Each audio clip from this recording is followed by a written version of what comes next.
Hi dudes, எல்லோரும் எப்படி இருக்கீங்க? இதயம் எல்லை மீறியதை ஸ்டோரி கேட்டிருப்பீங்க அப்படின்னு நினைக்கிறேன். உங்களுக்கு பிடிச்சிருக்கும் அப்படின்னு நினைக்கிறேன். பிடிச்சிருந்தா கமெண்டில் சொல்லுங்கள். ஓகே, இன்றைக்கி நம்ம ஒரு புதிய ஸ்டோரி தான் பார்க்க போகிறோம். இந்த ஸ்டோரி எதை பேஸ் பண்ணி வரும் அப்படின்னா, கிராமத்தில் நடக்கக்கூடிய காதல், அங்கே நடக்கக்கூடிய சதி, காதல் கைகூடுமா, அதில் வரக்கூடிய பிரச்சனைகள்னு சொல்லிட்டு நிறைய குடும்பம் சம்மந்தமான வேலைகள், வயல் வரப்பு, மாந்தோப்பு, நிலவு அப்படின்னு சொல்லிட்டு நிறைய விஷயங்கள் நம்ம இந்த ஸ்டோரியில் பார்க்க போகிறோம். பாருங்கள், இந்த ஸ்டோரிக்கு நான் வச்சுருக்க டைட்டில் என்ன அப்படின்னா, நிலவின் மகள். என்ன உங்களுக்கு இந்த டைட்டில் பிடிச்சிருக்கா அப்படிங்கிறத கமெண்டில் சொல்லுங்கள். அப்படியே நேராக நம்ம கதைக்குள்ளே போகலாமா? ஓகே, எல்லோரும் கதையை கொஞ்சம் ஸ்பீடாக பேசுங்கன்னு சொல்கிறீங்க. ஸ்பீடாக பேசினாச்சுனாக்கே ஃபீல் பண்ணி கேட்க முடியுமா அப்படிங்கிறது எனக்கு தெரியலைங்க. நான் அதனால தான் கொஞ்சம் நம்ம அப்படி ஸ்லோவாக பேசினா அது ஒரு ஃபீல் குட்டாக இருக்குமே அப்படிங்கிறதுக்காக தான் நான் அப்படி பேசினேன். உங்களுக்கு ஸ்பீடாக தான் பேசணும்னா ஓகே, நானும் ட்ரை பண்ணுறேன். நிலவின் மகள் எபிசோட் 1. கொடை இருளில் தொடங்கின கதை தாங்க ஸ்டார்டிங்கே. நெல்லை மண்ணில் இரவுக்கு ஒரு தனி வாசம் இருக்குடா. பகலில் எவ்வளவு சூடாக இருந்தாலும் இரவு வந்தால் நிலா தண்ணி ஊற்றுற மாதிரி குளிர வச்சிரும். அந்த ஊர் சின்னதாக தான், ஆனால் அந்த ஊருக்குள்ளே பெருசாக இருந்தது ஒரு 2 விஷயந்தான். ஒன்று பெருமையோடு நிற்கிற அந்த அம்மன் கோயில், இன்னொன்று அந்த ஊர் தலைவரோட பேர். தலைவர் சொன்னால் அதுதான் சட்டம், அவரோட பையன் சொன்னால் அதுதான் தீர்ப்பு. அவருடைய பையன்தான் அருண்மொழி. அதுதாங்க நம்ம ஸ்டோரியோடைய ஹீரோ. உயரமாக கருப்பாக மீசை நரைக்காத ஒரு இளைஞன். பார்வை போட்டால் முன்னாடி நிற்கிறவனுக்கே பயம் வரணும், அந்த மாதிரி இருப்பான். ஆனால் அந்த பயம் இன்றைக்கி கொஞ்சம் குறைய போகுது. ஏன்னா இன்றைக்கி கோயில் கொடை, தப்பாட்டு சத்தம், குழந்த சிரிப்பு, மஞ்சள் மின்விளக்கு, கொட்டை மிட்டாய் வாசம் அப்படின்னு சொல்லிட்டு கோயில் கொடையை களை கட்டக்கூடிய அந்த டைம்ங்க. அருண்மொழி பம்பு செட்டிலேருந்து நேராக வந்தான். வெள்ளை வேஷ்டி கருப்பு சட்டை அப்படின்னு சொல்லிட்டு தலைவரோட பையன் வந்துட்டார்னே கூட்டம் 2 பிளந்துச்சு. அவன் சும்மா தலை ஆட்டினான். அந்த நேரம் மஞ்சள் தாவணியில் ஒரு பொண்ணு கோவில் வாசலில் விளக்கு ஏற்றிட்டு நிற்கிறா. காற்று லேசாக அவளோட முடியை தூக்கிச்சு. நிலா வெளிச்சம் அப்படியே அவன் முகத்தில் விழுந்துச்சு. அருண்மொழி நடக்கிற அடியை அப்படியே நிறுத்திக்கிட்டு, யார் இவ? அந்த பொண்ணு திரும்பி பார்த்தா. அவள் கண்ணு நெல்லை இரவில் மின்னுற நிலா மாதிரி. அந்த நொடி அவன் உள்ளுக்குள்ளே ஏதோ ஒன்று அசைஞ்சுது. ஆனால் அது காதல் இல்லை, அது எரிச்சல். எல்லோரும் நினச்சிருப்பீங்க ஃபஸ்ட் மீட்லேயே காதல் வந்துருச்சா அப்படின்னு.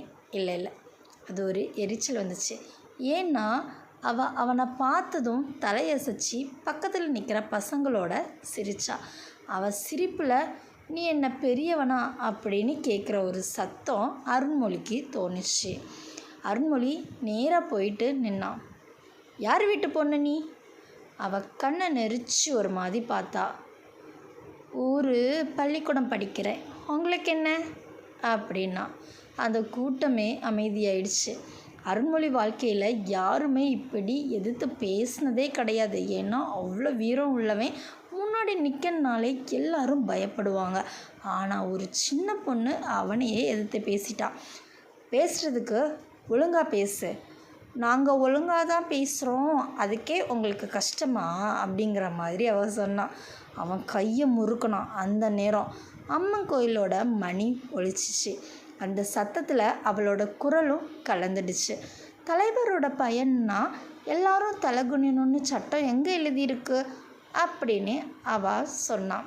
அவன் கண் சிமிட்டான். பேர் என்ன அப்படின்னு கேட்டான். நீலா அப்படின்னு அவள் சொல்லிட்டு திரும்பி போயிட்டான். அருண்மொழி அங்கேயே நின்றுட்டு இருந்தான். நிலா, அந்த பெயரே அவன் மனசில் ஒழிச்சிக்கிட்டே இருந்துச்சு. அடுத்த நாள் வயல் வரப்பில் காலையில் எல்லாரும் வேலை செஞ்சிட்ருக்காங்க. வயல் வரப்பில் பம்பு செட் சத்தம்.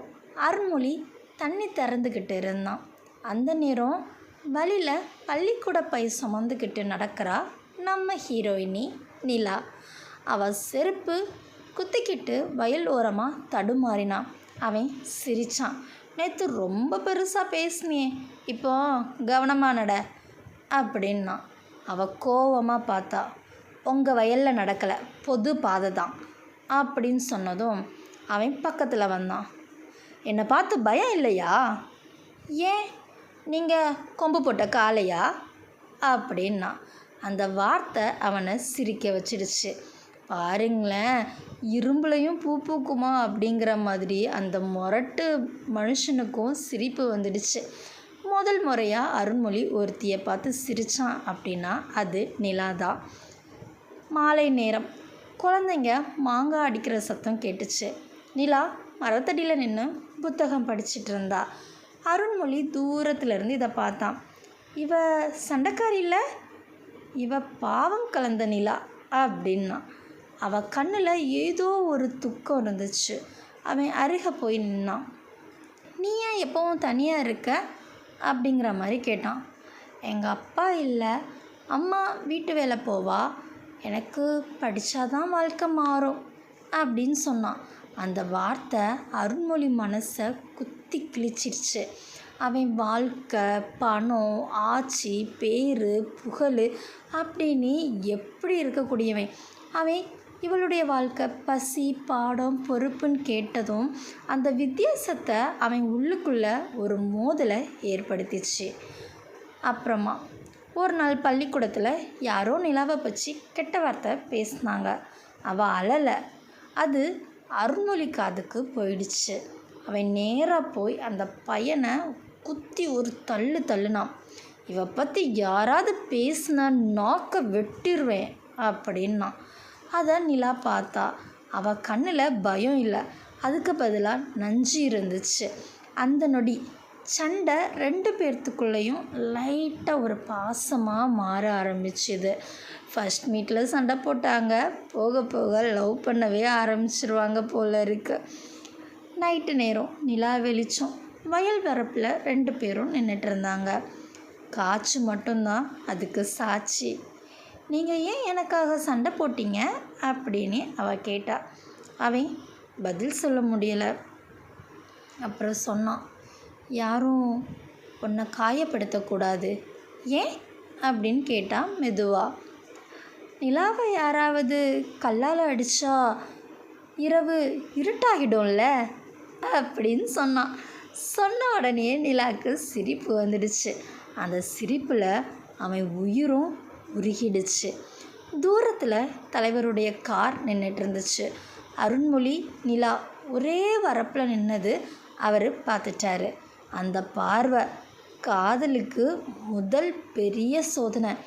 இப்போந்தான் காதல் லைட்டாக மொட்டி விட ஆரம்பிச்சுது. அதுக்குள்ளேயே அதுக்கு பால்டாயில் ஊற்றுற மாதிரி ஒரு காரியம் நடந்துச்சு. அவங்க அப்பா பார்த்துட்டாங்க. தலைவரோட பையன் ஊர் பள்ளிக்கூட பொண்ணு கூட. காற்று மாறப்போகுது. ஆமாம், இது இனி எங்கெல்லாம் போய் எப்படியெல்லாம் முடிய போகுதோ தெரியலைங்க. இப்போந்தான் பார்த்தாங்க, இப்போந்தான் பேச ஆரம்பித்தாங்க. அதுக்குள்ளேயே ஒரு புயலே வந்து அடிக்க ஆரம்பிச்சிருச்சு. பொறுத்திருந்து பார்க்கலாம் அடுத்த எபிசோடில் என்ன நடக்க போகுது. இவங்க லவ் அப்படியே மெயின்டைன் ஆகுமா, இல்லை ஃபஸ்ட்டு எபிசோட்லேயே அப்படியே பொசுங்கிருமா, செகண்ட் எபிசோட்லேயே பொசுங்கிருமா அப்படிங்கிறத பொறுத்திருந்து பார்க்கலாம். எனக்கு இந்த ஸ்டோரி கேட்டிருப்பீங்க அப்படின்னு நினைக்கிறேன். ஸ்டோரி உங்களுக்கு பிடிச்சிருக்கா இல்லையான்னு கீழே கமெண்டில் சொல்லுங்கள். மறக்காமல் நம்ம சேனலை சப்ஸ்கிரைப் பண்ணுங்கள். பாய்.